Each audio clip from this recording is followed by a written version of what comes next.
Horror story, ভূতের গল্প, আপনার জীবনে ঘটে যাওয়া সেরা অলৌকিক প্যারানর্মাল ঘটনা আমাদের ইমেইলে পাঠিয়ে দিন অথবা আমাদের ফেসবুক পেজে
বিশ বেগে ছুটে চলেছে গাড়ি। কাদের কিছুক্ষণ পর একটি গানের সিডি বের করে বাজাতে লাগলো। অমনি আমার ফোনটা বেজে উঠল। ছোট আপু ফোন করেছে। হ্যালো জুথি, বল। ভাইয়া তোরা কত দূর? এখন একা যেতে কোনো সমস্যা হচ্ছে না তো? আমার জবাব, আরে না, টেনশন নিস না, পৌঁছে যাব। পৌঁছে গিয়ে তোকে ফোন দিব। আর বাবাকে একটু বুঝিয়ে বলিস। রাখি। ফোনটা রেখে দিলাম। ফোনটা রাখতে রাখতেই জীবন নিয়ে কেমন যেন বিচিত্র অনুভূতি হতে লাগলো। ছুটে চলা জীবনের গাড়ির শোষ শব্দে নচিকাতার গানটার মতো মনে হলো। রাত বলে যায় যায়, ডাক দিয়ে যায়। চোখের পাতায় যেন কতই কিছু ভেসে উঠেছে। শোষ করে ছুটে চলেছে গাড়ি, আর জ্যোৎস্না ছড়াচ্ছে চাঁদ। রাত 11টার মতন বাজতে বাজতে কাদের বলে উঠল, স্যার আমরা এখন ফেরি পার হব। টাকা পয়সা হিসাব চুটিয়ে দিয়েই কিছুক্ষণের মধ্যেই আমরা ফেরিতে উঠলাম। ফেরিটা গাড়ি ভরলে আস্তে আস্তে টার্ন করল। তারপর একসময় মাঝ নদীতে জ্যোৎস্না ভরা চাঁদনি রাতে এই নদীর পানি যেন অপরূপ রূপের শোভা ছড়াতে লাগলো। কাদের বলল, স্যার দেখছেন কত সুন্দর লাগছে চাঁদ আর নদীর পানির ঢেউগুলোকে। আমরা ফেরি পার হয়ে গেছি। আবারও হাইওয়েতে ছুটতে শুরু করেছে আমাদের গাড়ি।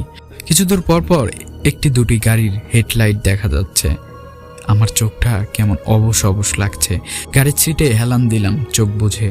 কিছু দূর যেয়ে হঠাৎ করে কাদের গাড়ির ব্রেকটা এমনভাবে ধরলো যেন পুরো গাড়িটা উল্টে যাওয়ার মতন অবস্থা। কি হয়েছে কাদের? এত জোরে কেউ গাড়ির ব্রেক ধরে নাকি? কাদেরের জবাব, স্যার আমার দোষ না, ওনার জন্যই সব কিছু।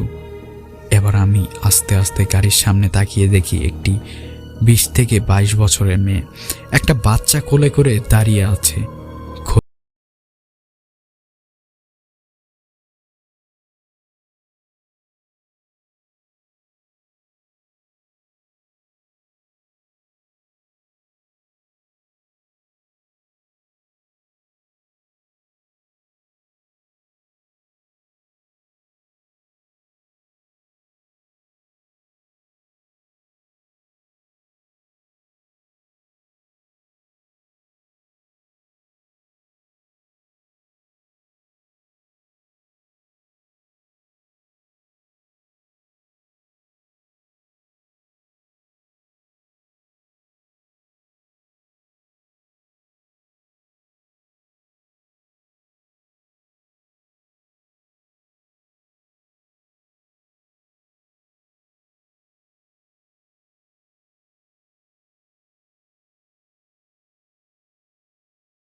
নিয়ে পিছনের সিটে উঠে বসলো।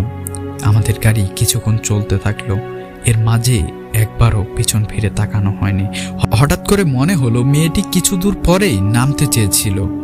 আমি গাড়ির মিররের দিকে চেয়ে দেখার চেষ্টা করলাম মেয়েটি কি অবস্থায় দেখার জন্য, কিন্তু আয়নার ভিতরে তো কোনো কিছুই দেখা যায় না। আমি একটু ভালোভাবে আয়নার দিকে চোখ দিলাম, দেখলাম দুটো লাল চোখ দেখা যায়।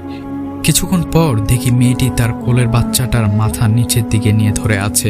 আমি ঘামতে শুরু করেছি। এবার দেখি মেয়েটি বাচ্চার দুটি হাত দিয়ে ধরে টেনে ছিঁড়তে লাগলো।